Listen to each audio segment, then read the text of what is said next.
voilà. Il vit l'amour dans son milieu, en symbiose avec la nature. Donc l'amour est un état naturel. Oui. Ça ne s'enseigne pas. Tout à fait. C'est raison.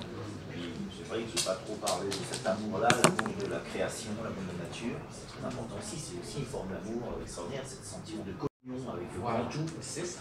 C'est communion avec la nature.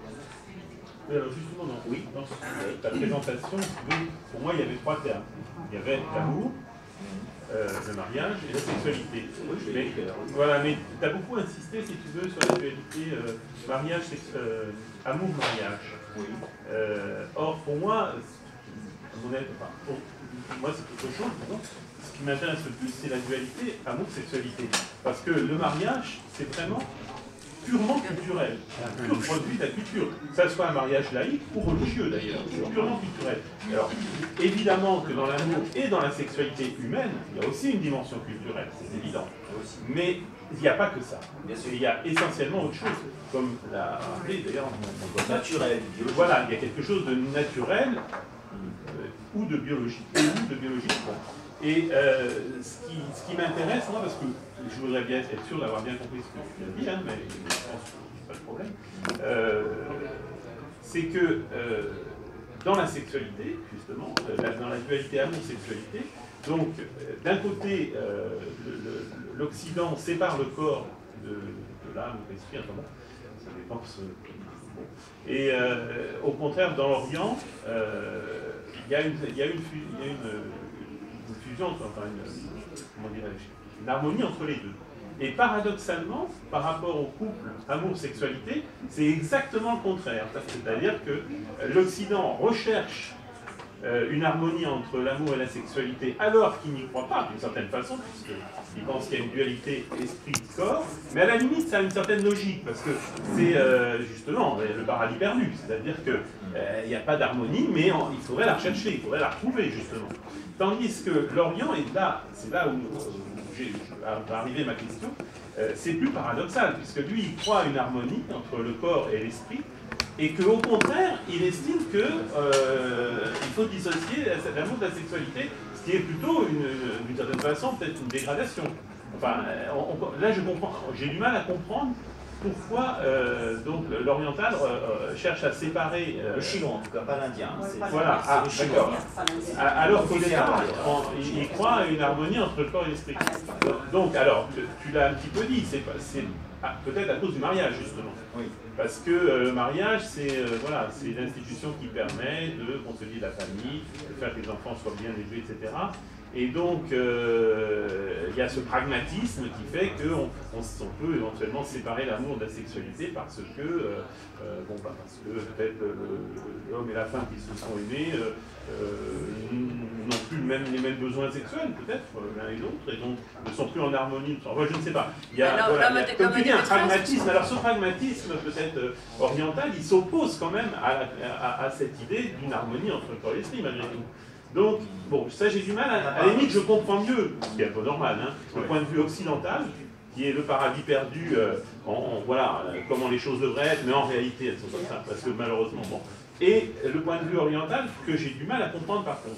Voilà. Oui, il faut préciser chinois d'ailleurs, hein, parce que c'est même, je dirais même, vraiment chinois, parce que je crois qu'au Japon et en Corée c'est très différent, hein, il n'y a pas vraiment ça. C'est quand même très chinois, un peu, mais parce qu'il y a eu l'influence chinoise. Et ça, c'est quand même le pragmatisme chinois, ce qui explique aussi que le peuple jamais eu, il n'est pas du tout religieux. C'est pour ça que le communisme a tellement bien marché, on gagnait assez facilement la Chine. Et ils savent, et les Chinois, on dit bien Castel chinois, on n'y comprend rien, j'avoue que je comprends. J'ai du mal aussi à comprendre. Et ils ont fait aussi le grand écart entre le communisme et le capitalisme là aujourd'hui. Personne ne comprend comment ils y arrivent. Ça commence un peu à battre de l'aile, mais quand même, c'est toujours assez costaud d'arriver comme ça à rentrer à fond dans le capitalisme, d'avoir des milliardaires, etc., et d'être toujours avec un régime communiste, une dictature, disons-le, etc. C'est quand même une énigme. Et c'est un peu la même chose pour leur amour, d'arriver finalement à la fois d'être, comme tu dis, de croire dans l'harmonie entre l'esprit et le corps, si on prend Confucius, et en même temps, au niveau de l'amour, ça peut sembler un peu décevant, mais de se dire, bon, après tout, soyons réalistes, voilà, ça ne va pas durer, devancer un peu avec Pédère, les Chinois finalement, l'amour ne durant que 3 ans en moyenne, bon, faut laisser une certaine liberté, en tout cas à l'homme. La femme, on s'en un peu avant. C'est vrai qu'en Inde, il y a encore même dans des familles, il y a encore des mariages arrangés. Et en fait, en Inde, souvent, l'amour vient après. Alors qu'en Occident, on s'aime et on se marie.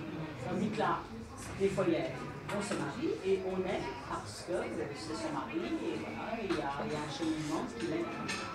Ou pas, parce que c'est pas ça n'arrive pas toujours. Ça peut arriver. Et ça peut arriver. C'est vrai que ça semble plus facile que ça dure de cette manière-là que l'amour, on s'aime et puis on se marie et puis ça dure.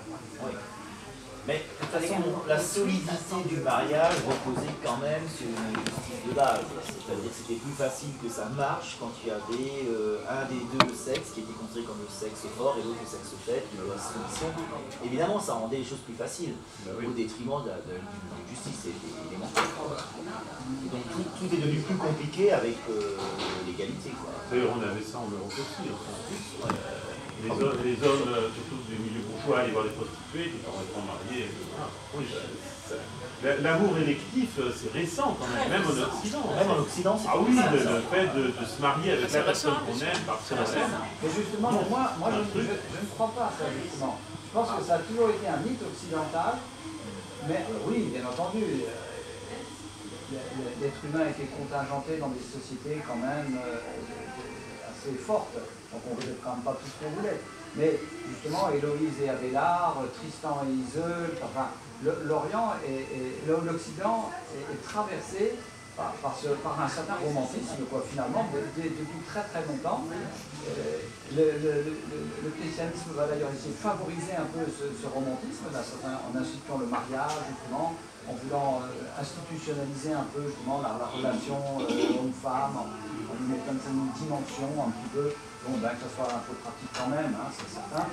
Mais alors, moi je dis malgré tout, mais c'est presque un mythe un peu, parce que bon, on sait très bien que justement, le côté oriental, avec ce culte un peu de la beauté, de l'extérieur, du matériel aussi, est peut-être plus réaliste d'un certain côté, parce que bon, il faut déjà assurer les choses, et puis après on verra. Et puis si on n'est pas très heureux, dans les faits, on va voir un petit peu à côté. Alors ça, c'est pas idéal non plus. Non, mais c'est quand même la réalité. Les mecs restent dans leur famille, mais ils ont des maîtresses. Non, mais oui. Non, mais quitte à faire, rien n'est idéal. Voilà, c'est plus réaliste, et ça fonctionne peut-être. Je sais pas, ça fonctionne. Pour la famille, ça fonctionne bien. Pour la famille, ça fonctionne. C'est moins dramatique, c'est moins. Ah, Jean-Luc, ce que tu disais, pour la famille, ça fonctionne mieux. C'est vrai que il y a moins d'attente. c'est permanent.